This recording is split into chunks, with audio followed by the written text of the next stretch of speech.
Gross. Nothing. Yeah, no ghosts. So I guess the lesson of Beaver Creek is there's no such thing as ghosts, there's no God, and the Bible is a lie. Off to Helltown to find out what the government's up to in the middle of fucking nowhere, Ohio. Hell yeah, bumping out here. Can I get some of this safety herb in my lung, please? And thank you, are welcome here. Jake, you can't have any because they drug test. Yeah, if you go to work, man, you're gonna get drug tested. Jake, you son of a bitch! You get out here! Hey, Jake! Ain't coming. He ain't coming because he's afraid of me, Brian Quinby, from Street Fight Radio. Brett, would you like a shot at Jake? Yeah. I just fell in a hole. That was Jake. That was all Jake. I think we found the ghost. Jake won't let you see your mentions. He's like, don't look at your phone while you're at work, motherfucker.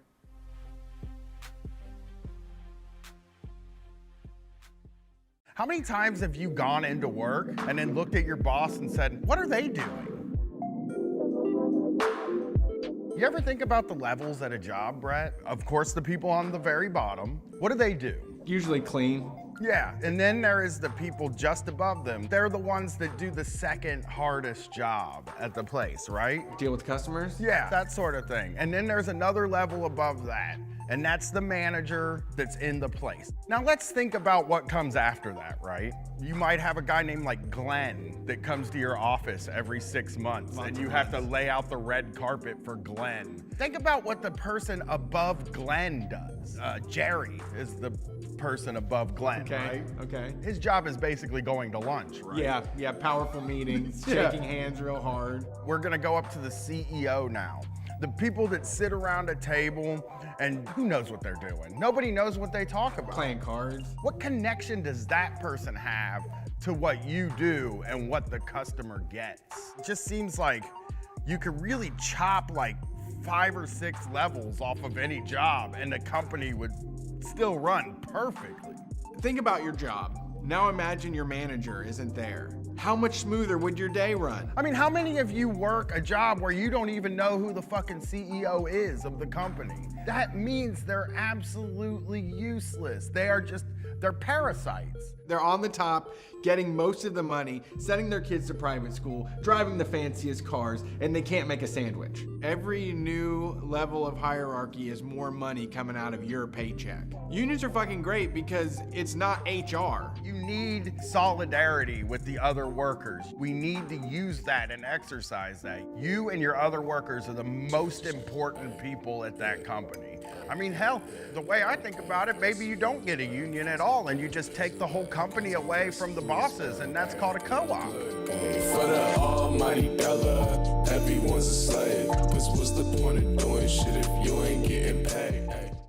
Oh my God, have you heard the news? Kids are dying of kratom. That's not true. They're injecting it into their veins. I don't think that's happening. An ABC Action News exclusive. A mom says a popular herb killed her son. The most recent death happened in early June. Kratom, also known as metrogenine, was one of 4 drugs blamed for his death. This was like the devil's drug. It really is just a green powder that makes people feel better. Yeah, it's a leaf. It grows from the ground, you smash it up, you make a tea out of it, you throw it down the back of your throat, you eat some capsules, and you feel better, your mind's clear. And most people that use kratom don't have access to healthcare or prescriptions or any of that regular medicine stuff. They get it from local stores or online. Let's do an example here. You're a young person, you don't understand how all this works, so let me explain this to you. When you get hurt in your older age, let's say you're 34, you work on a roof, you fall off, and you crush your fucking heel, right? It's all shattered. The doctor 10, 15 years ago was like, that's fucked up, that really hurts. You're gonna need some opioids to kill that pain. And then the DEA says, no, you can't have those anymore. These doctors have to tighten up their prescriptions. And now you don't have any, you can't afford them. What do? You can take kratom. It has the same effects, it's less addictive, and it's more gross. So that even brings down the use. You're not going to use it as much. Kratom kills the pain in your body. It also cures social anxiety. The government's solution to stuff like this is always prohibition, which means putting more people in jail. How big is your appetite for the war on drugs? I'm sure it's small. It's shrinking every single day. Don't let them continue it. Don't let them outlaw more stuff. Good point. Thank you. Polite It's about just it. not the polite way to have Yeah. sex. That's just I- really one way to have sex that's polite, and it's to say, ma'am, or sir, or non-binary person, would you like to enjoy some making love with me? And then if they answer yes, then you mount that person and you move back and forth politely, and then you kind of finish it up and you say, that was great, and then you never mention it again. That's the right way to have sex, okay? And folks, and that's why we don't do any sort of sex advice or sex stuff on this show, because there's none to be given. I am wise! I want you to write the polite sex book, like the proper polite method. I just said it. I mean, I tell you what, even the jobs that paid me nothing, like when I was first learning them, it was like, all right, I can do this. You just need somebody to get the plates and make them go from here to here. I can be the master of that. I was really into that, and I can do that. But after a while, it's like, you guys treat me like shit, and I get the plates from here to here every fucking time, and you talk down to me and shit. What's going on? Jesus, you're counting my lunches. Like, you're looking at what I'm eating. You're like figuring out when I'm going out to smoke. Like, all of a sudden, you're in my shit. But all you said you wanted from me was the plates to go from here to here, and I'm getting the plates from here to here. God, that was the most accurate representation of.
Street Fighters, how's it going? I hope you're having an incredible day. It's Wednesday. It's time for the Street Fight Basement Show. We've been dealing with some technical problems, some personal problems, but we came here like we do every single week to do the show. Brian and I in the basement, talking shit about the world, what's going on, trying to spread this mess across the U.S. and flatten everything so people can live freely and be liberated. If you want to talk to us, we do a show on Sunday nights, 9 p.m. to midnight Eastern time, where you can call and talk to us. They're some of the best shows we do, and I like hearing from all y'all out there, so check it out. You can watch us also as we do the show, where there's a chat and everything. You can talk to other people. Head to Twitch. Let's just say Twitch. We're so close to getting this affiliate status. So twitch.tv/StreetFightRadio. Tomorrow night, we're going to do a board game stream that's only going to happen on Twitch. Twitch.tv/StreetFightRadio. We're playing D&D, Street Fight in Rapid City Part 2 goes down tomorrow night at 10 p.m. Eastern Standard Time. The live stream will be up. The audio will go to all the Patreon people, and if you want to listen along. And we also have sent all the Anvil Mania shirts out. Thank you, Nate, for helping us out. We raised $600 for South Jersey Mutual Aid. We're working right now with CM Ruiz on a fundraiser for Para Los Niños. You can find them at store.streetfightradio.com. They're $24. They're union printed, and we split the profit 3 ways between Street Fight, the artist, and the charity. So none of that like 5% of the proceeds goes to charity bullshit. We thank you for being here and supporting us as always. If you want to send some money our way, best way to do it is a donation, a monthly subscription, not a donation, subscription at patreon.com/streetfightradio. Brian, how you doing? Subscribe. We need the money. We're in need the money territory right now. Yeah. We'll go into it soon, but yeah, we're possibly looking at getting a physical space, but we need to make sure we have that money right first. I'm doing okay. I mean, Brett brought up personal problems. I think we both dealt with some today. But I had a real heartbreaking thing happen right before I was supposed to come here to record the podcast. And it was something I thought might be interesting to even just bring to the show to talk about a little bit. Yes. My daughter... Street Fight parenting. Yeah, my daughter has a couple friends that are being pretty safe. I mean, they haven't gotten COVID and they've been pretty safe. So they said, do you want to go to a cabin with us? And she said, yeah, sure. And I was cool with it. Her mom was cool with it. It's gotten to the point where it's like, I'm not going to hold her in the house for the rest of her life like fucking Rapunzel or something like that. Yeah, I believe they were on quarantine too for a few weeks. Yeah, everybody had been on quarantine and they're her best friends. And they got to the cabin and she had a panic attack and had me come and pick her up. I had to drive an hour away to get her and come home, and it really hurt me a little bit because she is at an age 16 where before the pandemic she was starting to sort of spread her wings and like go out and do stuff with people and have fun and stuff like that, the kinds of things teenagers do. And the pandemic seems to have not only taken a year away from them, but also there is a PTSD to this. We talked about when we went to the zoo and how I didn't talk for like an hour, which is totally rare for me because I talk all the time. I never stop talking. And like, I couldn't talk. I didn't feel comfortable in a group setting of people that I love dearly. Yeah. Like with all my heart. Like these are people that like I spend the holidays with. These are people that I truly care about. And I just felt out of place. So when she texted me, maybe if the pandemic doesn't happen, I say tough it out and just stay, Yeah. But like after having that experience and my experience of a life with a lot of anxiety and strife, mental health wise, I said, I'm going to go get you. I'll come and get you. You can't change your mind. Right. I'll leave. And I went and got her, and it really broke my heart a little bit. And it made me wonder, like, it made me wonder what this is going to be like for a lot of kids that have been really following the rules. Because, another issue that's going on right now in my life personally is that my daughter is back at school full time, and they are on spring break right now. And whenever she shows me her snap map, like Florida is just full of her friends. Yeah. Like just, you can't even see the state. You can't see fucking Georgia pretty much because of all the icons on top of Florida. And those kids are all going to come back to school on Monday. And my daughter's going to have to go to school with those kids. And I did find out that one of the other parents sent an email to the school superintendent. So I have decided that I'm going to send an email to the school superintendent too, because I think this is fucking wildly irresponsible. And I think it's dangerous. And I am, again, I don't claim to be the number one, like, safe guy in the world with COVID, but I am trying to be decent. I haven't eaten at a restaurant in a year. I haven't, you know, taking my mask off indoors. I haven't done anything that would require me to take my mask off indoors since last year. And like, I'm worried. You know, I got my first shot. You don't want to get COVID between the shots. Yeah, yeah. You know what I mean? That's just a crazy situation. You know I'm somewhat more protected than I was before I got the shot. I do know that. Like, I think they say after the first shot, it's like 60-something% effective. So, like, I think I'm like, I probably won't get it. It probably won't be that bad, but I would just like to get the second shot and just be done with it and not have to think about what if I get this thing, you know? Yeah. So just really hurts, man. That's tough. Like one of the heartbreaking things to me because, again, you know, I could have been a toughen up kind of guy, but I kind of felt like she's within her rights. It's she's valid. Scared. She's like suffocating out there in the middle of nowhere, and she's scared. It's valid, yeah. Yeah, and like to think that a 16-year-old kid would only feel comfortable around her like 40-year-old parents and 40-year-old parents' friends, and shit, because she doesn't clam up when you're at the house. No. She doesn't clam up when she's around anybody else. Yeah. You know, she's fun to be around. Yeah, she's easy to talk to, and she's not like an awful teenager that just scoffs at what you say or is like annoyed or rolls her eyes. She, you know, we had a pretty good conversation last night about, you know, what she wants to do and stuff like that. She's trying to pump you for band information, though, all the time. She's always trying to pump you for band. What's a cool band? What cool bands are there? But I'm asking her. I'm always asking her. Right, but if you tell her one, she doesn't care. The new one that she's into is called something like car seat headrest or some shit. Yeah, that's an oldie. That was my time. She's a car seat. She stands car seat headrest now. I don't know what they do.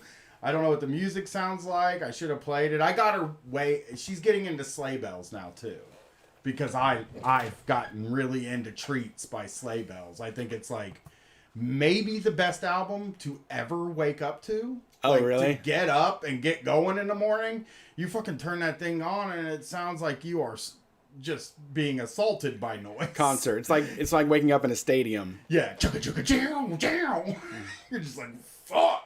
But yeah, I saw Sleigh Bells live. It was an amazing concert. They had a huge Marshall stack. The whole back wall of the stage was all speakers. And then she came out and was just like a punk rock cheerleader, screaming and like getting everybody excited. It was a really fucking good show. Yeah. She's really into...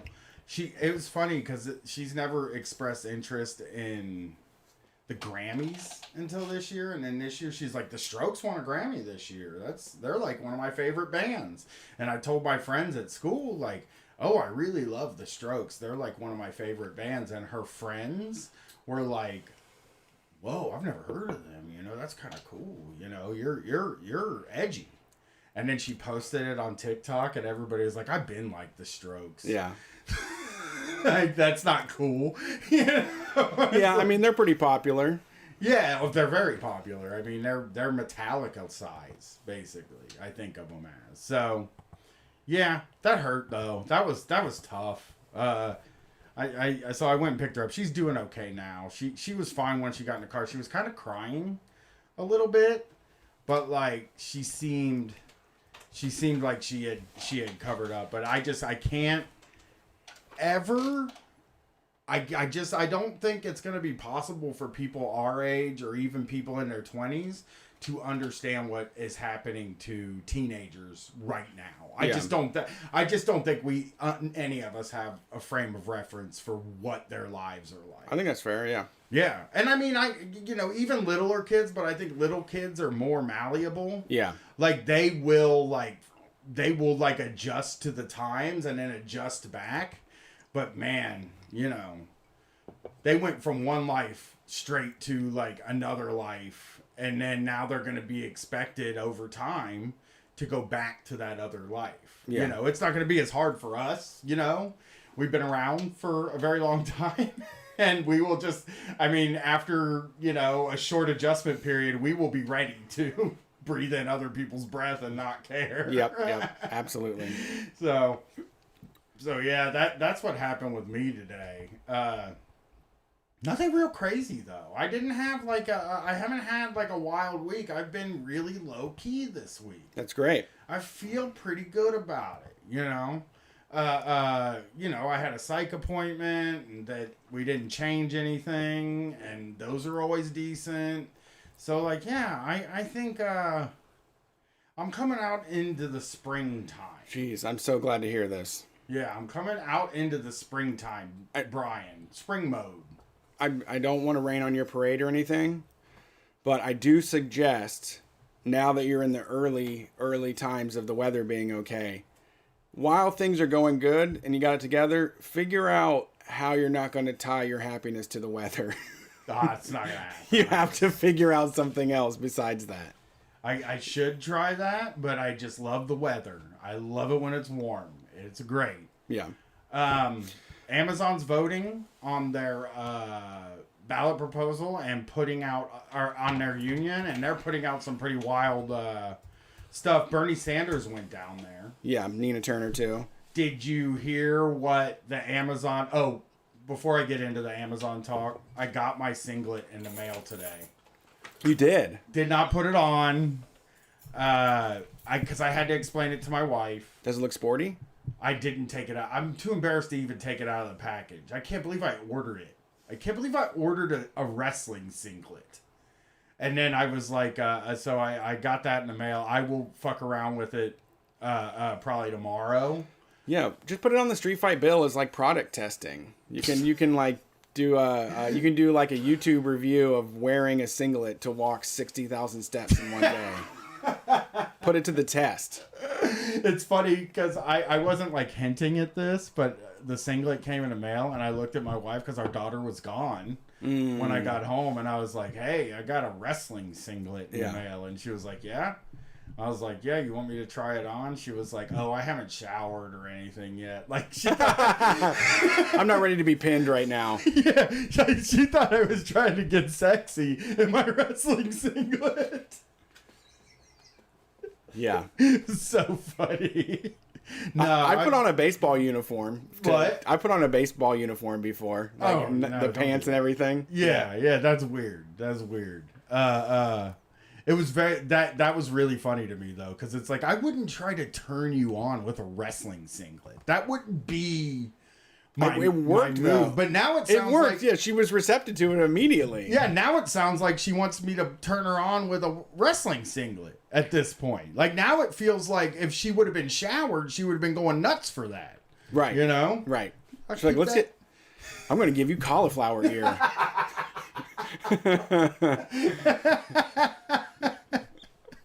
This is wild shit. Which should have been, I guess you need to ask now, like, do you want one too? Like, you have to figure out, like, maybe you just want to do a wrestling match or something, you know? For me, it was like, also, like, I wanted to be like, I should ask her, like, so, are you telling me that you want me... She did. To wear a wrestling singlet to bed? She did. That what you're telling me? Yes. Because I'll do it. If that's something that turns you on, you know, I should do it. Get out of the shower, put on the singlet, throw a towel over your shoulder, and just go downstairs and say, "Oh, I just won divisionals. I'm on such a high right now." Very weird. Very weird that, because I had to explain it to her yesterday. The singlet, I was like, oh, it's a bit. It was a bit we did on the radio that got out of hand, and then I ended up with a wrestling singlet. That's just what happened. Yeah. You know, a guy called. He said, you should get a wrestling singlet. And I said, I'll do it. I'll do it. And nobody told me not to, because why would you? I mean, like, it's funny. Yeah. And so I did. So. What if you did, like, didn't Kevin Nash used to wear a singlet with, like, leather pants over top? Yeah, basically. Yeah. I guess I could do the pants singlet look. Yes. But I look like shit right now. Like, my body is just not in peak. I'm not All bodies are I'm beautiful. not in part peak physical condition right now. All bodies are beautiful, Brian. So, yeah, I understand. I'm not saying like a mean thing. I'm not trying to make people feel bad for how they look. But you don't feel confident. I don't feel confident enough to, like, because somebody's like, don't take a picture in that for Twitter, and I was like, I promise I'm not gonna. That is not gonna happen. I also did some real sicko shit today too. While I was in the car for 2 hours and on my walk, I listened to Jim Brewer on Joe Rogan. Wow. 3 hours. Wow. And somebody was like, he was such a bummer to hear on the show last week. And I was like, I'm going to assure you that you will not be hearing clips of Jim Brewer on Joe Rogan this week, because I'm doing this simply for pleasure. Okay. This is not for work. This is not business. This is pleasure. Where did they fall? Where did they fall like on COVID-19 stuff? Oh, they pretty much agree with it. I will tell you It's just disrupting all the love that this world has to offer. That people had a community before we told them to put a mask on their face. I will tell you that there was one thing in it that I wanted to bring to the show, but I can just say it instead of playing you the audio. Okay. They're talking about how the medical system is fucked. You know, it's like they're attributing all these deaths to COVID, which makes COVID look worse. They're not giving people hydroxychloroquine, or COVID's just the flu. Very skeptical of any of the conventional wisdom of COVID. Masks don't work, right? You know, all that stuff. They're having that conversation, and then Jim Brewer gets really serious, and he launches into this story where he talks about a guy. Was he whispering this, or this is like full throated? He was talking like he talks on the thing. Like, okay. Now let me think. Hey, I'm gonna tell you. I'm gonna be matter of fact, and I'm just asking questions. I just want to ask some questions. Yeah. He says that there was this guy that was in the military that got into some shit over there and gave him brain damage. Oh no. And he came back home. And he wanted to die. He had brain damage. He wanted to die. He was miserable. He wasn't able to get out of his hospital bed. You know, all this stuff. And then he heard that Metallica was touring. So he said, I want to go see Metallica. And now he's fully cured because he follows Metallica around when they're on tour. So Metallica cured a guy's brain damage, is what I'm saying. That's impressive. I mean, they definitely jazzed up a bottle of whiskey. Sure, yeah, they did make a good bottle of whiskey. I don't think they're medicine, though. So, You're just close-minded. Yeah, I am closed-minded. I don't think I could listen to Metallica and then feel my anxiety go away, because I listened to a lot of Metallica early last year, and it didn't work, you know?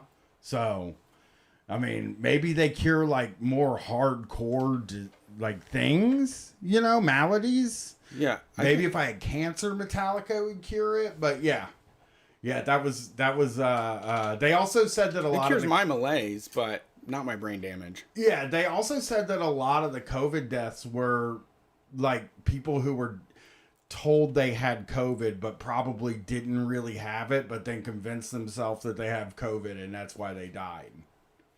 So it's all mindset. It's all mindset. It's called a nocebo, is what they were explaining. It's a nocebo. So it's like they tell you that you have an inoperable cancer, and then you believe that you have an inoperable cancer, and then you just die. Right. So that I get it. Okay. So they gave people a reason to give up. Yeah, that's the Jim Brewer update this week. Very wild shit, you know. So was it? The chat wants to know: did they mention what Metallica albums, or just any Metallica? It was in concert. He went to see them in concert, and now he follows them on tour like fish. No matter where they're at in the world, he goes to Europe, he comes here, he goes and sees multiple shows of theirs on every tour they're on, and it seems to keep him rolling, you know? So yeah, you know, I guess that if I got to see my favorite band and travel around the country, that would probably raise my spirits as well. Yeah. So Metallica. Amazon is this month. They're doing their vote. Bernie Sanders went there this week, and I just saw a really interesting post by one of their guys about him. I'm trying One to of bring it Amazon's up. guys? One of Amazon's like executives there. He's on Twitter. And oh my God, why can't I look at my profile? Okay. And so here it is. Here we go. Number one, where the fuck is it? Oh my God, I'm so sorry, everybody. I'm flubbing over here. Bernie Sanders. We're like on 3 different tangents here. I have something I can read, but it's a longer. Here it is. Dave Clark, who is a guy that seems to work for Amazon, said, "Welcome Senator Sanders to Birmingham and appreciate his push for a progressive workplace. I often say we are the Bernie Sanders of employers, but that's not quite right because we actually deliver a progressive workplace." Oh, yeah. Oh, yeah. Way to get him. They on one, man. For our constituents, a $15 minimum wage, healthcare from day one, career progression, and safe and inclusive work environment. So if you want to hear about $15 an hour in healthcare, Senator Sanders will be speaking downtown. But if you'd like to at least make $15 an hour and have good healthcare, Amazon is hiring. But At what cost? Yeah. I mean, that already sounds like they're lording it over you. Yes. And this is exactly why the employees need to have representation on what they're willing to do for that money and benefits, because they've got them working to the fucking bone. Oh, exactly. There's been how many horror stories of Amazon warehouses.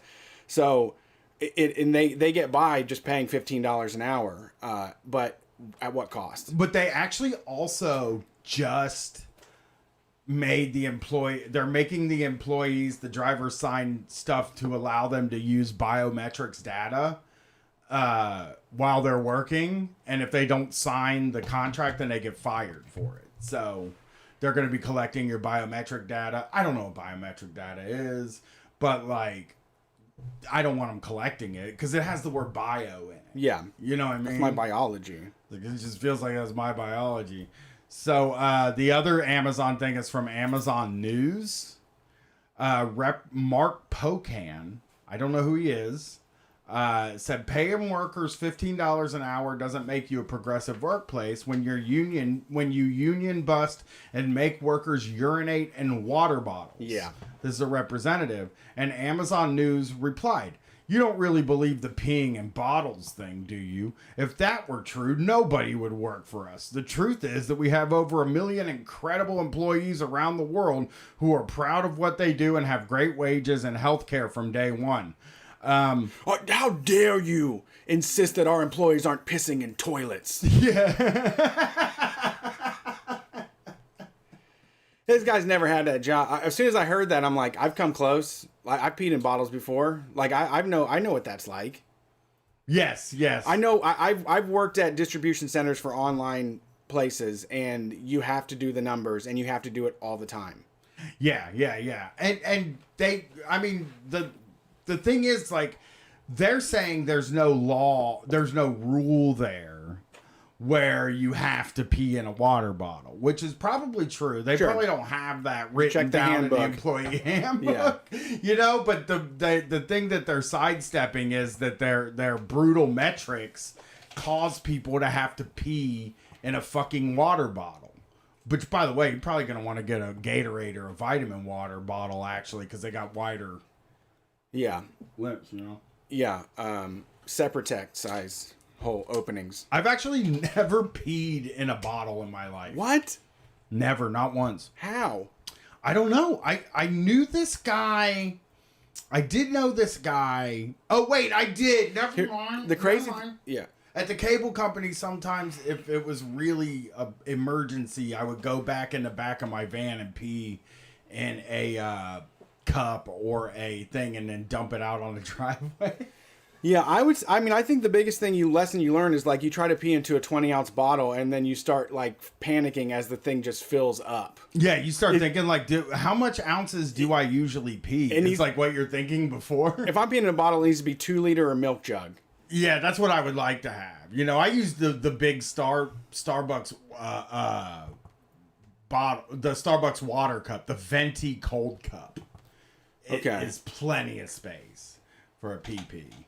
You said you have something you wanted, so hopefully Amazon takes over for hopefully the Amazon Union works. We'll I'm gonna reach out to some people. I found some people that I think we can talk to. I'd like to talk to some people Sunday. So you said you have something, and then we're gonna do advice this week. I have looked for questions that we would want to answer. So we're gonna answer some questions. All right, this one is a letter. It says, "Hi, Brett and Brian. I've been working at Craft Brewery since 2013 and wanted to give my insights into the platform situation.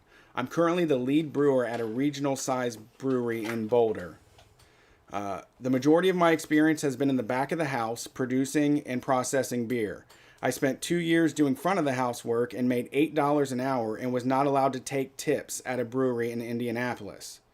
The class character of brewery patrons means that front of the house is subject to abuse and harassment far too often," which makes sense. Brewery people get what they want. Yeah. They have the lifestyle. They're there. They don't want to deal with you. Yeah. Here are some of my thoughts and experiences on working in the brewing industry. I thought they might be helpful for the... Oh, wait, sorry. I went back up. I spent most of my career at mid-size or large breweries. Ownership seems to be business Democrats who worship the cult of small business. For example, John Hickenlooper, the fossil fuel friendly senator from here in Colorado, got his money from owning Wynkoop Brewery in Denver. Most of the staff tends to be liberals or leftists. Yeah. Wages are fucking terrible. Breweries employ specialized laborers. I went to brewing school and my first gig as a brewer paid $15 an hour. There's no unionization at Craft Brew, and there have been high-profile cases of union busting if you look into Rogue's efforts. And another knock-on effect of this bullshit wages is the extreme lack of diversity in breweries and many incidents of sexism, harassment, and racism in the industry. Most people who decide to become brewers do it because they have a family safety net that can provide security with the shitty wages. Yeah, that happens a lot of times where like they're like, well, we meant to hire people that already have family taking care of them. Yeah, right. We were looking for people that we were trying to hire rich people. We were looking for people that didn't need just need the job to provide everything for them. Yeah. For sure. That's the they always are saying that these jobs, like a brewery's a really funny place to pull that, like, these aren't supposed to be full-time jobs, like, thing, because you have to be an adult to work at a brewery. It's not like they're hiring fucking 16-year-olds at a brewery. Right. And it also says here, brewing is factory work. Brewers are exposed to dangerous chemicals and high levels of CO2, and often the lax atmosphere means that employees don't take that very seriously. I've actually had to call OSHA before. And a lot of the smaller places have done really terrible with COVID shutdowns, and many in the industry have lost jobs in the past year without much to fall back on. It's brutal out there right now and takes a lot of guts to do what the people at Platform did. We need mass unionization effort across the industry. Despite all this shit, I love brewing. It's a passion project for the majority of people who are in it. Hopefully this was helpful. Ben Yu. Thank you, Ben, for sending that in. And if you want to message us, streetfightradio@gmail.com, or head to streetfightradio.com. There's a contact link at the top. Yeah, that's the brewery thing has been really, I mean, it's because microbrewery means small business, so your boss is always going to be a prick. Yeah, and it's also it's kind of the same way with the liberal wokeness, in that, like, oh, I don't drink Bud Light. I drink beer that's like from the city and stuff, and that's enough. But they're treating their people awful. I mean, Budweiser is a better job in town than the craft breweries, for sure. Yeah, absolutely. Let's answer some questions. So we're doing advice? Yeah, I saw some advice on Slate. Dear Prudence. Oh, Dear Prudy, yeah. I saw a good question on there that I thought we'd answer, so then I went and checked Reddit to see if I could get us a few things to answer over there. Kind of like doing the advice. I love giving every once in a while, we just do a little bit of advice for the people. Something about me that I realize is not everybody is willing to just start talking without knowing where they're going, and especially when it comes to advising someone on their life, but I'm completely comfortable with it. I'm fine, yeah. I mean, the questions I found this time are pretty wild. Here's the question. So I just left the dollar store where I purchased several items, then subsequently left without paying for an entire bag of stuff. I didn't realize my error until I got home. I'm not sure what to do now. My first thought was to go right back, apologize, and pay for the items, but I'm nervous that I might get in trouble. I could go to another dollar store and buy a bunch of stuff that I leave behind to make sure things are kind of even. I don't know what to do. Help. Oh, what a sweetie. I just want them to be free of all the laws and rules. I just want them to stop thinking of the world in rules like this. I'm so concerned for them.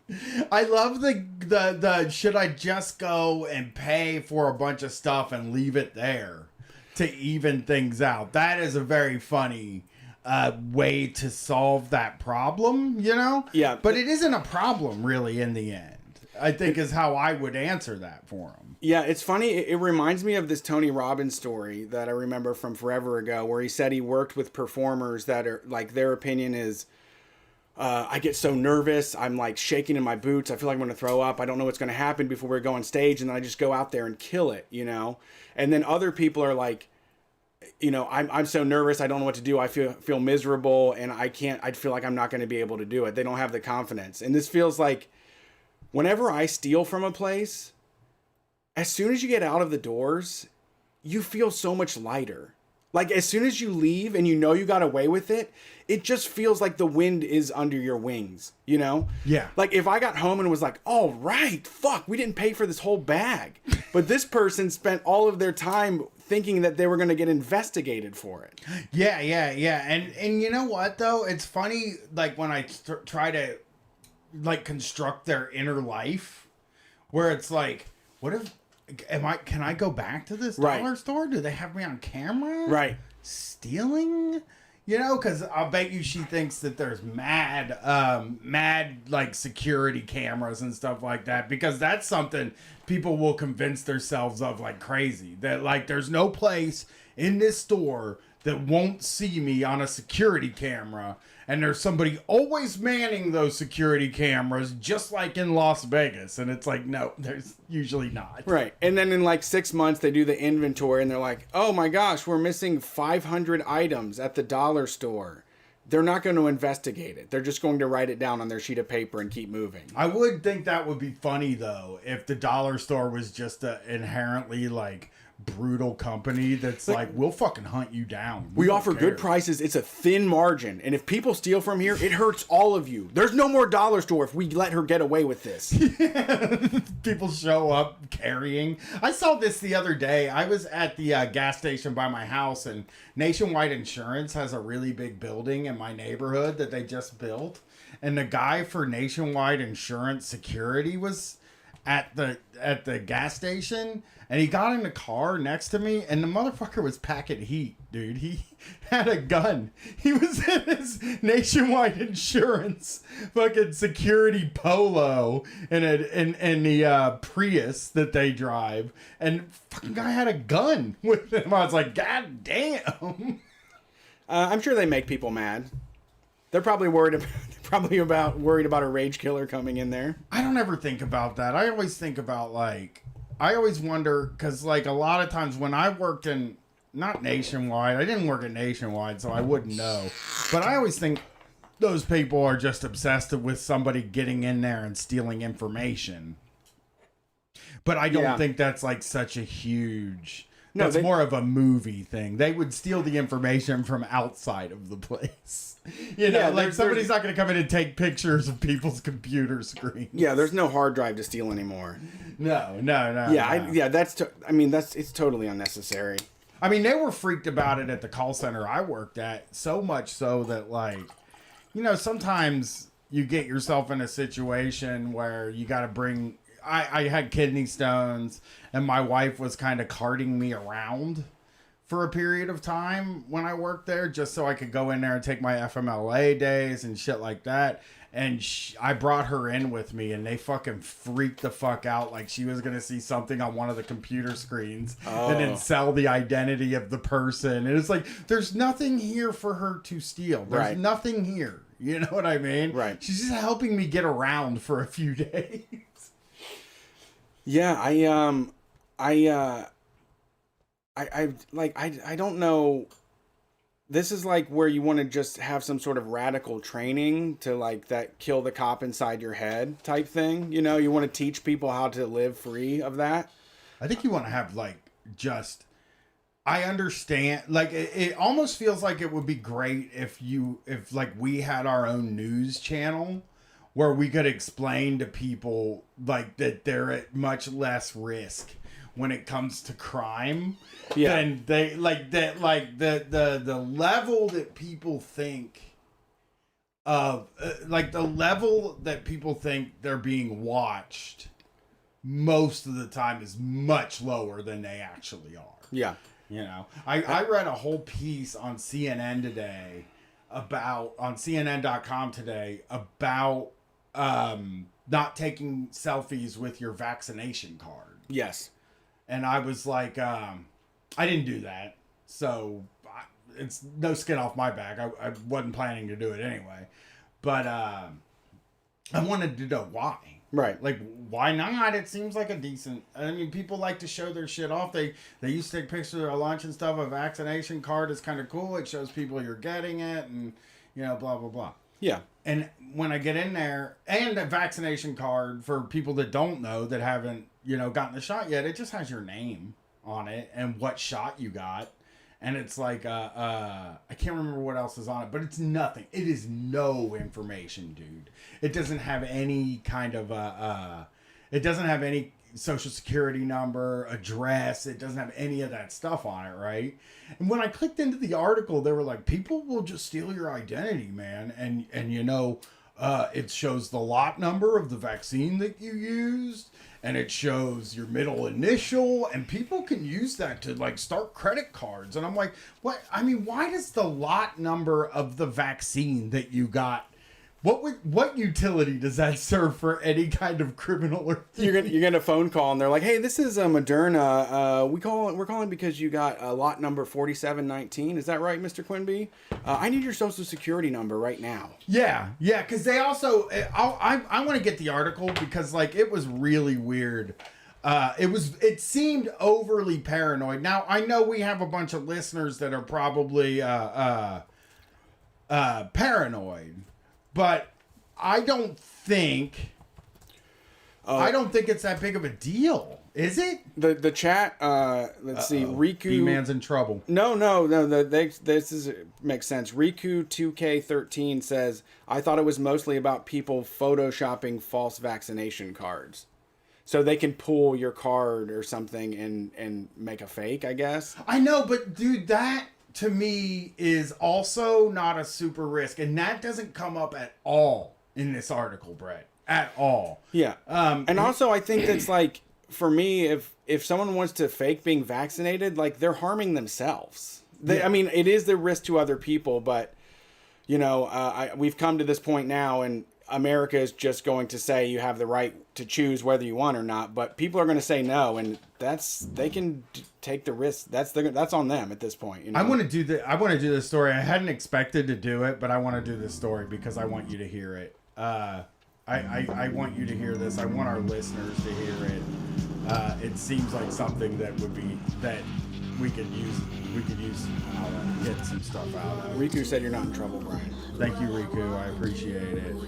When one of my editors recently shared a celebratory picture of his vaccine card on Instagram, I sent him a direct message. Didn't you read our story about not posting your record? Scammers are watching. Oh, no. He argued they'd be hard-pressed to dupe him based on anything listed on that card. What scam are you going to run on me just by knowing my name and my birthday? That's all that's on there. Uh-huh. It's your name and your birthday. That is it. And then they put a little sticker on that says which vaccine you got, and that's like really all that's on there, right? And unless okay, so but it's not just his birthday that was listed. The card showed medically sensitive information, including his vaccine lot number, clinic location, and the brand of vaccination received. And for some people, the card contains even more. Like, those are not what possible risk is there in people knowing that stuff? People can get your fucking birthday online easy, I think. I know for sure that online you can go and buy bins. You can buy card numbers. You can go on the dark web. You can get a Tor browser. You can buy people's information. You can buy passwords. This would be there would be no reason to get someone's name and birthday and try to work backwards and steal from them unless they were a millionaire. I mean, unless you could use it for blackmail or use it to, like, you know, harass them in some way. Other than that, just do regular old credit card theft. Like, just go online and pay for credit card numbers and try them. Yeah, This just cybersecurity experts said they're not aware of any widespread hacks or scams specific to vaccine cards, though the roots of identity theft are hard to uncover. But some also said these security threats would be easy to execute. It says once identity thieves have the pieces they need, they can use the information to open new accounts in your name, claim your tax refund for yourself, and engage in any other identity theft. But with a birthday and a name. Is there noise coming out? We're that vulnerable that, like, if someone knows my birthday and my name, that they can ruin me? Yeah, that's what I was thinking. Cybersecurity, for now, it's mostly speculation, but plausible, according to Mark Ostrowski, head of engineering at cybersecurity company Checkpoint Software. We will have hundreds of millions of people getting vaccinated. If cyber attack history repeats itself, these threat actions or scammers will try to find a way to take advantage of the situation. Many of us may be... Hold on, I gotta find where... Posting an unedited vaccination card unfortunately makes it easier for a criminal to target a specific person, she said.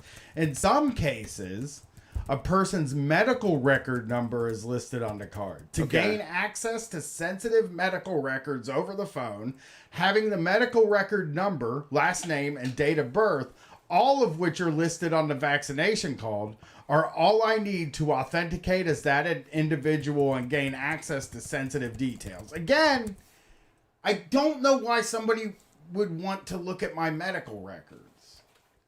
I understand that we keep those private for a reason. Maybe your employer might get their hands on it or something like that. So, this sounds like whoever wrote this is heavily invested in some sort of monthly security business. What was that one? What was the one? LifeLock. LifeLock. I paid for a year of it. Really? When my Twitter got hacked. Oh, okay.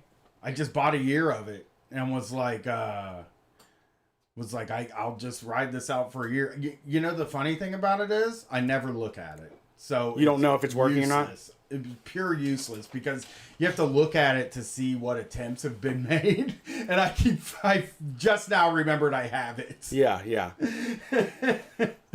So yeah, I've also, when I had AOL, back when I had AOL, when I was living with my parents when I was like 15 years old, I wrote a comment so mean and awful to somebody that our whole AOL system got shut down.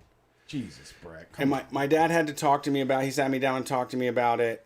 And the AOL changed my password because they took away access, and they were like, okay, now you have access to your account. Now you have access to your account now. Here's your password. I have not changed it since then. I've had the same password for 21 years. Yeah, and I know it. Right. And I know yours. You've had yours since you were 19. I got a new one, though. I got a new one. Oh. I got a new password now.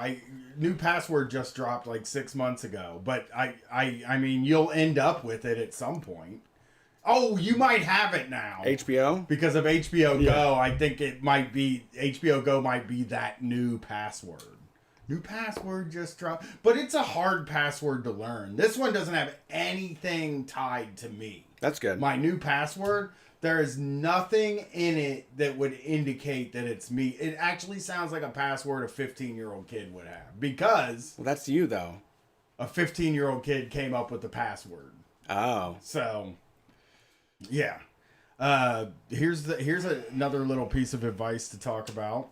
I work at a hotel during night audit, and the kitchen girl comes in around 5 a.m. I've been working with her for about 3 months, and it's like all of a sudden she forgot she needs to take a shower, wear deodorant, clean her ass, Wait, this is the advice? You're doing advice now? This is advice, yeah. One more time. Where's this taking place at? I work at a hotel during night audit, Okay. and the kitchen girl comes in around 5 a.m. I've been working with her for about 3 months, and it's like out of the sudden, she Everyone forgot says it she different. needs to take a shower, wear deodorant, clean her ass / others. She's been like this for a week now, and she smells like shit, apparently. So he does not know how to explain that she smells like shit. And I don't know how to do that. So Really? I would never tell somebody they smell bad. I would if you fucking Brett, if you fucking shit your pants and then sat next to me on an airplane, I would sit and smell your shit for the whole flight. If it was we're flying from here to Seattle 6 hours. If you sat down and you took a dump and then the guy on the other side of me took a dump too, I would still be like, I'm just not going to say anything about this. You know, somebody's has it off worse than I do. I can't think of anything I would never tell a person. You agree with the person asking the question. It's because it's bothering you. So you're asking a question about something bothering you. My response is that you have to show compassion to this person, and you have to say what's bothering you instead. You have to reach out and say, I've noticed a change in the last week. It seems like you're going through something. Can I help in any sort of way? This sounds like somebody that's depressed or is having a mental episode. If it's not a usual thing, if it's not a normal thing, I absolutely, you just have to, I think you should just talk to them and actually, don't talk to them and actually, unless you want to actually help them. Don't say I want to help you and then disappear when they say I need connected to something. You have to, but you do, and I guess you don't have to be so upfront first. You could just say like, what's going on with you? You seem out of sorts. Oh, that's an interesting move, is to say, is there something happening at home with you? That's also a wake-up call. I would feel like when I'm depressed, I don't know it, and that's the feeling of everybody that's depressed. But the people around you are like, "Oh yeah, for the last 6 months you've been doing this awful thing. We all noticed it." And it's like, why didn't somebody say anything? Why didn't somebody say like, "It's been 9 days since you showered. What's going on?" 'Cause it's fucking scary. Yeah, I mean, some people are upfront. I agree that there are some people.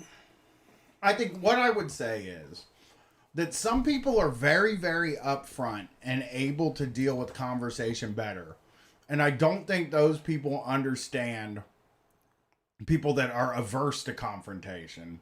And I think it goes the other way around. So like the fact that I'm averse to confrontation, I view any confrontational stuff coming from my mouth as bullying and mean. You know what I'm saying? So like if it was like, Brett, let's say you were depressed for 6 months and I said you're being a fucking, all I could think is he's being a fucking prick. I can't even be around him. I don't like him. You know, he's pissing me off. I would just eat that for 6 months, because I would feel like if I said, hey, is there something wrong with you? That then you would take that as, fuck, there's something wrong with me. Brian's a fucking huge asshole for bringing it up. Yeah, so my answer would be, so if you don't think that you can, like, if you internally aren't thinking that way, it doesn't matter. It really is, it's all intention. If your intention when you go to reach out to them is one of help, one of compassion and kindness, then that's going to be where the conversation comes from. If inside you're thinking like, I'm bullying this person and that, then I guess that's how you'll feel about it. But so I think that if you feel like it's not going to, if you can't do it or it feels like bullying, don't do it. But for anyone else that feels comfortable, you just have to get outside of yourself and be willing to take. I mean, I do it a lot. You have to gird your insides. You have to steel yourself and say, I'm going to step into this person's world and see what the fuck happens, you know? And that's the scary part too. That's the different reactions like we were talking about before, that it is scary when you're like, hey, what's going on with you? And they're going to say, oh, my life is falling apart and all that. You don't know what you do, but you have to take, like, I take that leap with people where I'm just like, give me everything. I'll help you out. Do you think there's a part, I wonder if there's a part of me that's scarred from growing up with rednecks, and that like they can take things wildly different from like regular, like the thing where it's like, are you okay? Is there something wrong with you? To people that I grew up with would send them in an angry tailspin sometimes and be like, what do you mean something wrong with me? You think there's something wrong with me? Did you look at me and think that something's wrong with me? You know, I walked in today after taking my walk and my wife was laying on the couch and I looked at her, and as a joke, it was just a joke, but we kind of like did the bit for a second. I was like, oh, you look tired. And like as a joke, but like that is something that can get you in some serious shit if people know you're not joking. Just saying you look tired, is like perceived as an insult, which it I guess sort of is, but like also it is if you look tired, you're tired. You know, it's not like a mean thing to say to somebody. So yeah, you can point it, you can tell it. I would say also, but. There's I don't think that it's definitive of being around rednecks, because my Orthodox redneck upbringing makes me overconfident and hard-headed to the point where like I don't give a fuck about anybody else. For me, it's like I'm fine with people being uncomfortable with me because I'm too proud. You know, I'm too proud, and I came from proud people that work hard all the time, and so. Like my redneck upbringing is one of just like, what the fuck's going on, man? Let's fucking deal with it. Yeah, I mean, it's not maybe even. I tie it back to where I grew up and where it's your reaction to it. I mean, there's multiple reactions to it. I mean, because where I lived for that period of time, like when I lived out east and I was hanging out with like. You know, a different group of people and stuff. There were a lot of times where you would like really stumble into a really nasty conversation just by making an observation, you know? Yeah. And like that kind of stuff I'm still just so scared to do it. You know, I still talk to people like, you know, people's parents that you can like fucking my in-laws will take offense to so many different things. That like you don't even know. My in-laws, my wife and daughter went to see her in-laws this week. This is a crazy story, and her aunt was drunk, and she called Gwen a lesbian, and that is fine. Nobody cares. You know, Gwen doesn't care. Didn't care. Yeah. You know what I mean? Sumer. They don't care. Right. And no, like, I was early part of that. People thought I was gay, and I was like, fine. I don't care. Yeah. But yeah, so she calls her a lesbian, and what ends up happening is a real hardcore fight broke out because her grandfather was like, you do not call people that. And like started screaming at her because like being gay is like a negative thing to a guy like that. So then like there had to be like post visitation texts sent out with confrontations, taking temperatures, and like no it was like I will not forgive her if she does not apologize to Gwen. And Gwen's like, I don't fucking care. Yeah. Like, maybe I am a lesbian. I don't really give a shit, you know? Right. Like, but it was just such a fucking weird, like, it's such a weird, like, gap between the way I think and the way other people that I have to interact with think.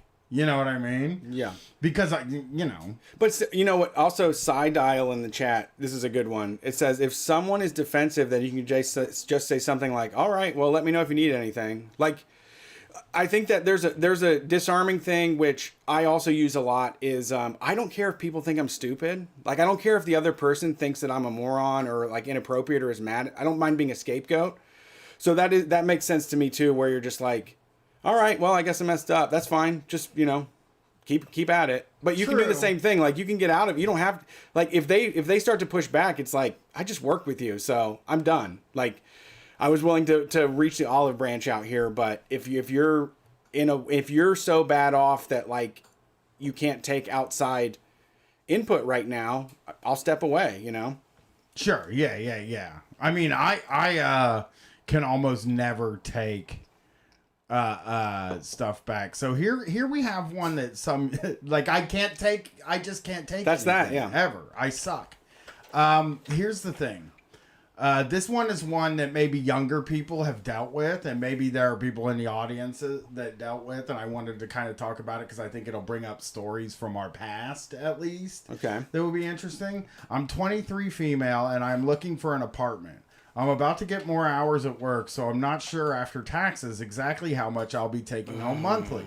So I'm having to make guesses. I'm trying to plan and calculate how much I will be spending on bills and groceries to consider what to look for rent-wise. I know my guesswork is not exact, and if the expense numbers are less than what I've calculated, that would be awesome. I'm very afraid that they're going to be higher and that I'll be stuck in a lease or rent that I can't afford unless I'm strictly paycheck to paycheck. My mom and stepdad keep telling me not to rush. They don't mind me being here, but I'm 23. But I am 23 and I feel weird and hate having to tell others my living situation. With their parents? Yeah, with their parents. I'm pretty good with money, but any advice on what to do? I don't have anyone currently who might want to rent something together. I have bad anxiety, so it'd be better to be with someone else, but I don't know anyone at the moment. And it, like when I read that, I got anxiety, the same kind of anxiety I got when I was like 19 and I had to get my first apartment, and like just all of those feelings. But you were kicked the fuck out. I was kicked out, yes, and I didn't really have to get an apartment until I was, I think 20 was the first lease I signed. So I had to get an apartment. That's true.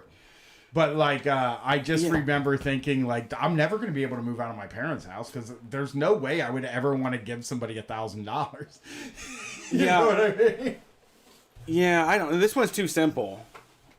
Seems like they have a good situation at home. Wait until you get the job. Wait until you get your first paycheck. Then budget and figure out what your life is going to be from there. Like if you're living at home and you have a good situation, wait it out until you know the actual information. There's no reason to get yourself worked up.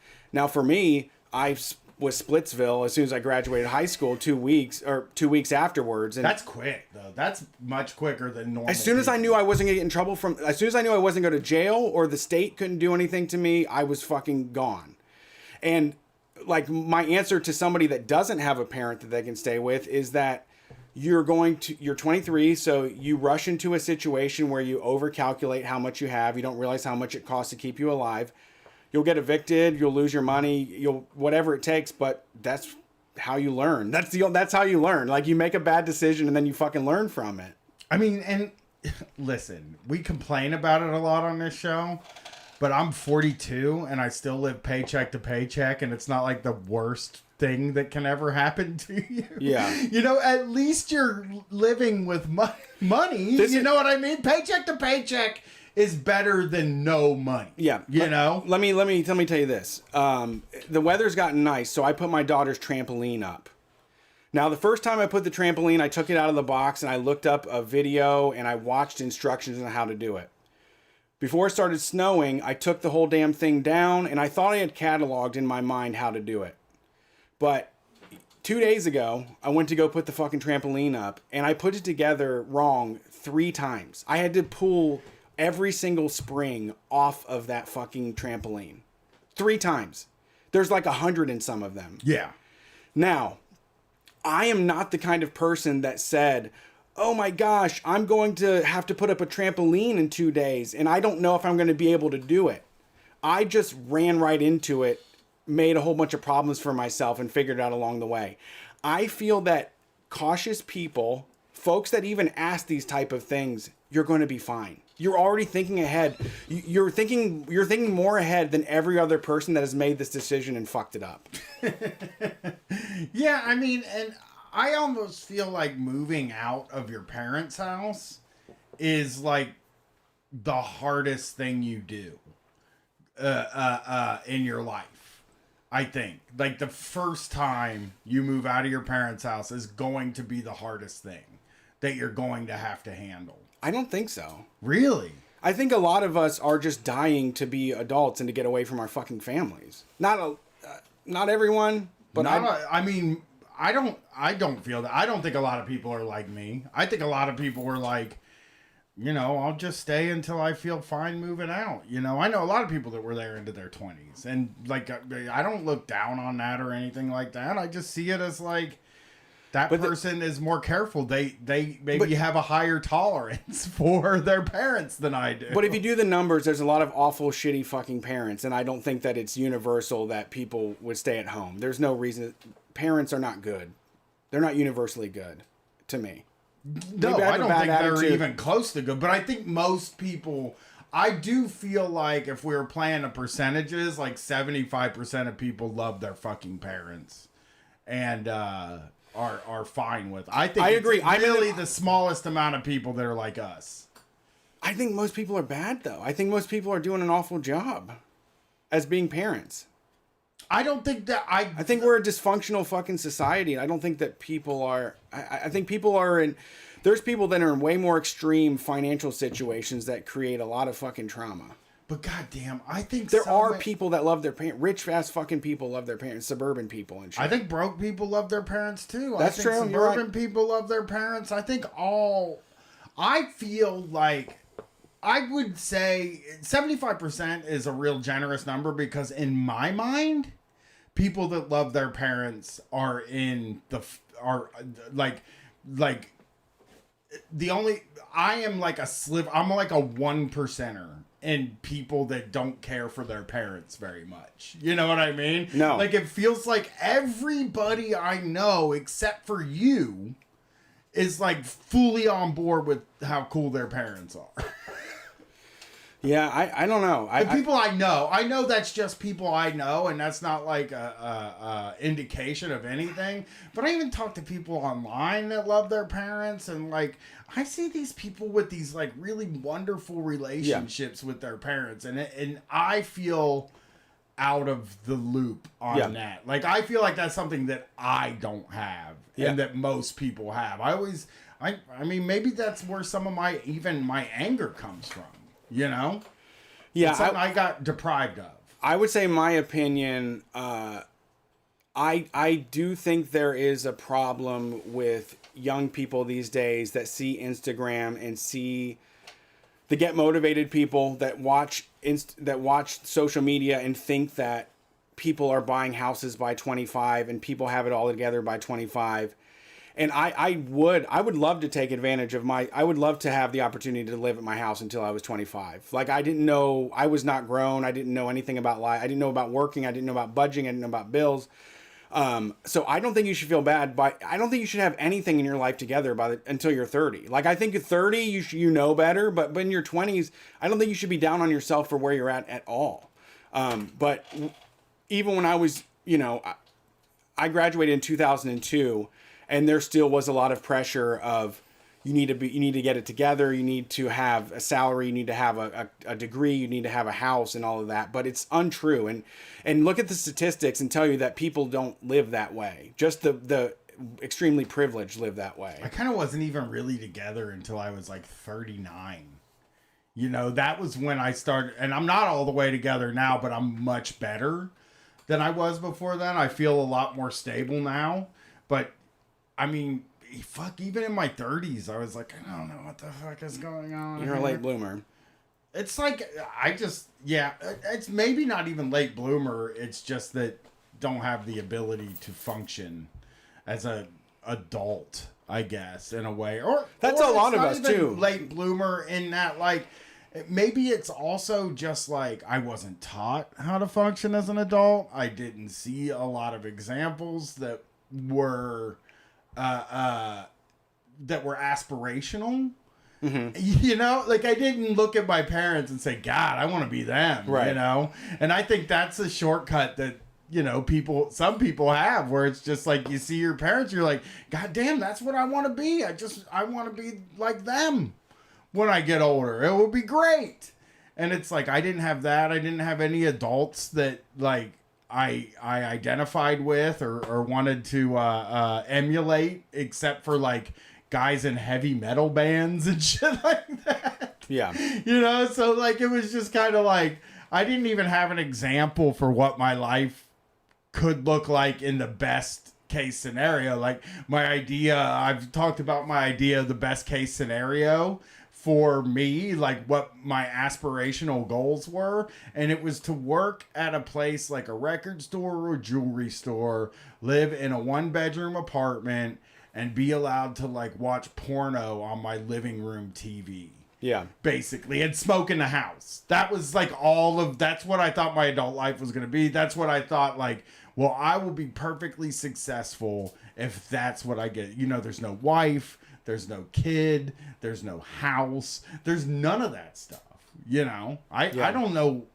I just remember having that fantasy all the time. Like, I remember having this fantasy that I'd be working at a jewelry store and it would be closing time and I would be the last person left in the store and I would lock the doors up and I would leave and I'd jump in my, like, you know, compact car and I would drive to my 1-bedroom apartment, I always vividly imagine throwing my keys on a table next to the door, sitting down, smoking cigarettes, and like being allowed to watch porno in my living room. Yeah. It was like the whole dream. Welcome to adulthood.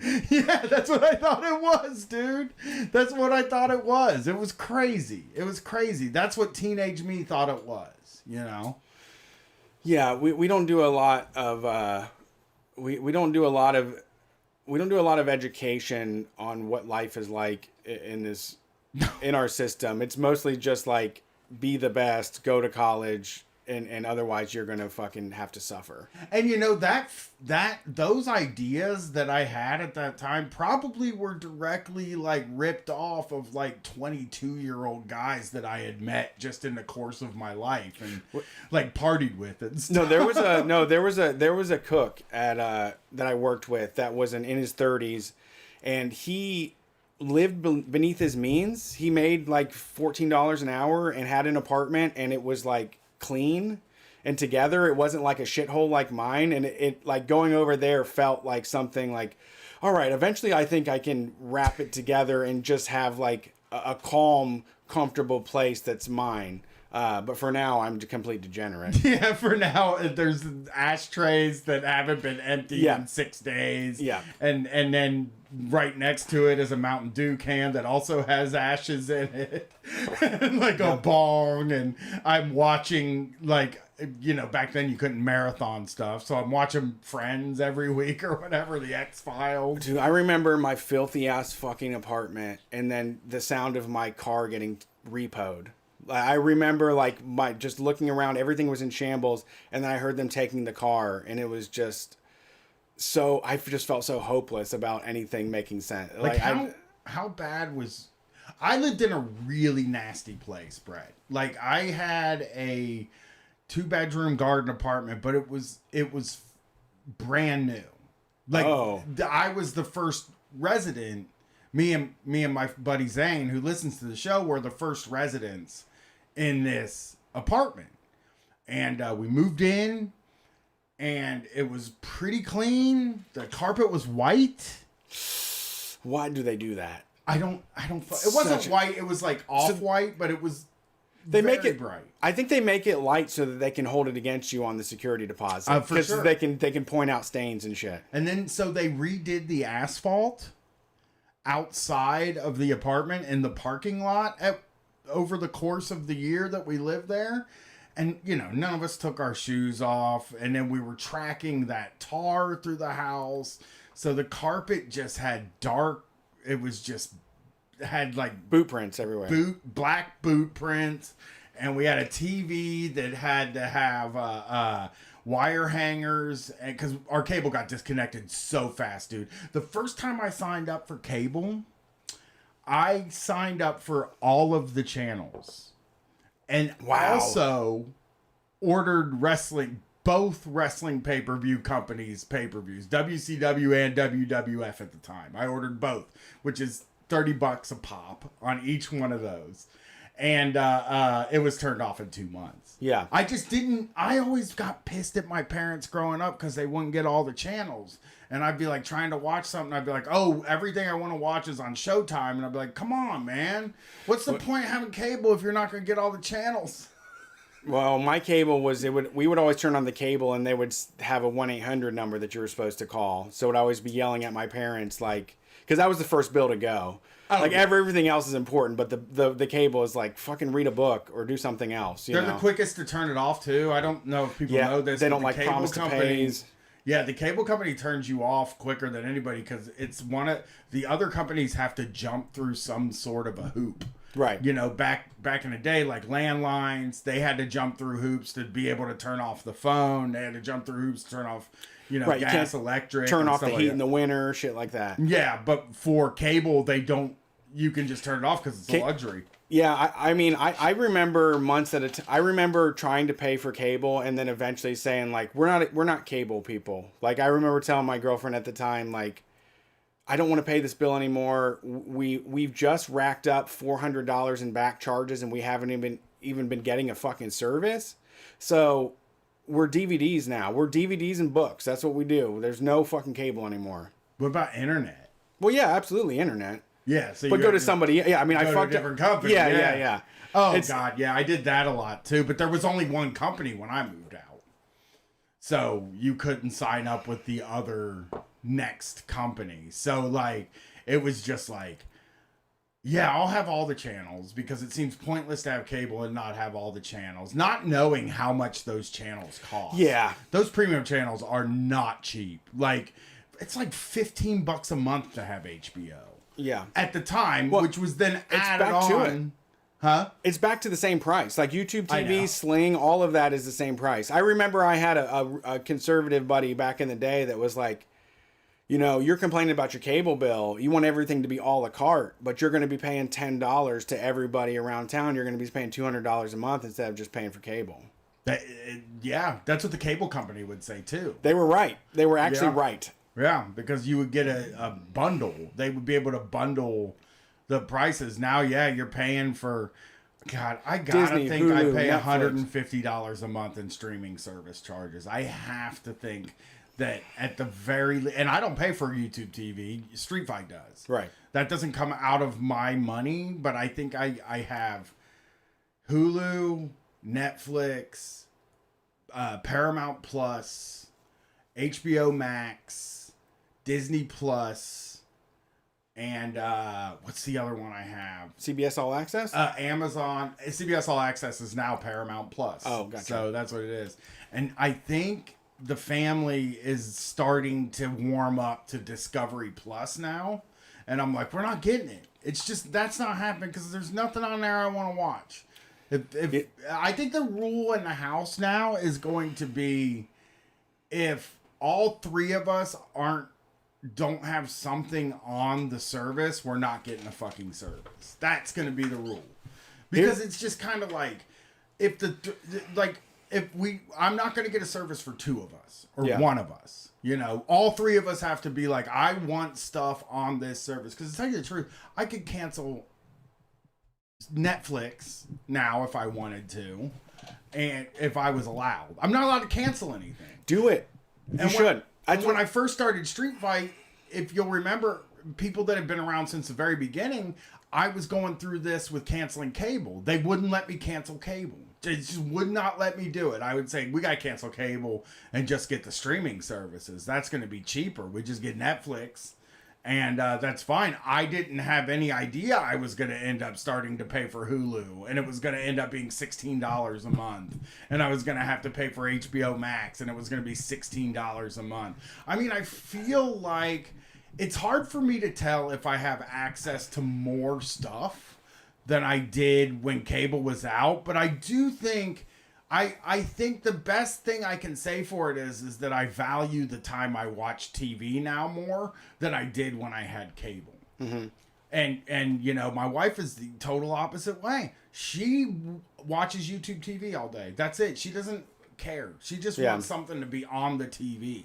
You know? Yeah. And I've made a rule in my life that I will not watch TV to watch TV. Without an intention. Yeah, I want to be intentional. If I turn the fucking thing on, I'm watching this show, and that's going to be what it is. You might get down. Here's how I do subscriptions. I run them through Apple, like the Apple TV, because on your phone you can click on your name and you can go to manage subscriptions. So what I do is I sign up for them and then I cancel them immediately. I sign up for Shudder. I pay $4.99 because I want to watch a movie on Shudder, and then I cancel it. And then the next time when we go to Shudder, they're going to say, you need to pay $4.99. And I'm like, okay, that's fine. I cancel Netflix until the family is like, hey, this new thing came out on Netflix, we want to watch it. And it's like, well, rejoin it then. But I'm not going to pay for it in the background. There are services that we use all the time, but for the extra stuff, I cancel it every single month until I have to use it again. Gamefly is the same way. Like I would rent a game and then cancel it and then wait until I wanted to rent a game again. That's baller though. That's smart to cancel stuff because then you do get to keep it till the end of the month. Right. Yeah. So and you're going to get what you want out of it. And then the next time it's going to be 3 months later, but the next time you go back, it's like, all right, I'll start it up. The issue with that is that I would come over here and then they'd be like, hey, why isn't Apple TV Plus working? And it's like, motherfucker, you haven't watched Apple TV. I have Apple TV Plus too. But like on a freebie? No, I paid. Oh, they were handing out free subscriptions for a bunch of stuff, I thought. They were, but then they fucking for some reason they got me to fucking pay for them somehow. I don't know how that happened, but somehow I'm paying for that. So they only charge me every few months. It's $4.99. So I guess it's fine. It's like whatever. So somebody in the chat, I do pay for Means TV every month. Oh, I do also pay for Means TV every month, even though I work for them. So that's another streaming service I have. They have good stuff. Plus Spotify, which is... Yeah, that was not going away, though. Spotify took control of all music. Yeah, it's super expensive, though. It is very expensive. It? That's not more expensive. $17. That's one CD. Did you buy one CD a month? Yes. Every time I got paid, I went and fucking looked at CDs. That's true.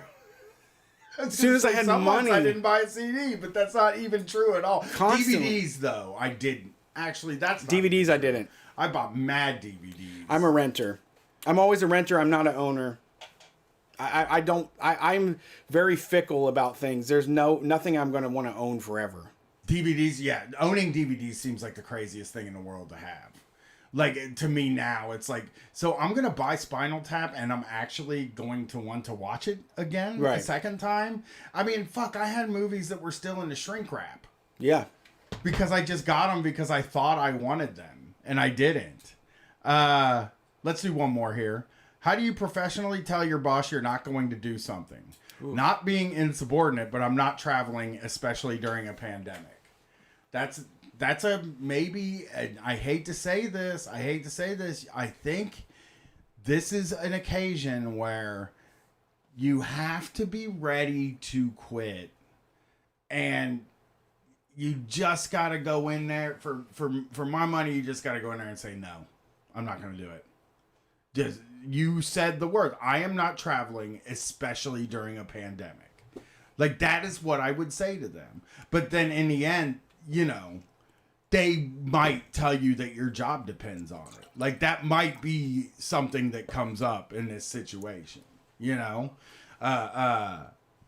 told my boss no a lot, though. A lot. And never really saw a lot of pushback from that. Yeah, I don't think you should be adverse to saying no. I do think it helps to know the rule book and like we've talked about before, what job you got hired for. If they ask you to do something that's outside of what you were hired for, you can just say, I don't have an expertise in that, so I don't know. Maybe if you give me additional training or a raise, I'll do it. For COVID stuff, I would just say no, and then you're going to have to find out what the punishment for that is. Like, they're going to have to work you through the internal process of the company and then spit you out on the other side. Yeah, it seems like, though, the COVID thing, unless you're working for a small business, seems like they can't really. Oh, no, they can't. If it's a big company, they're just going to be like, all right, well, you deferred. And you might not get your full raise on the next review. It's not fair.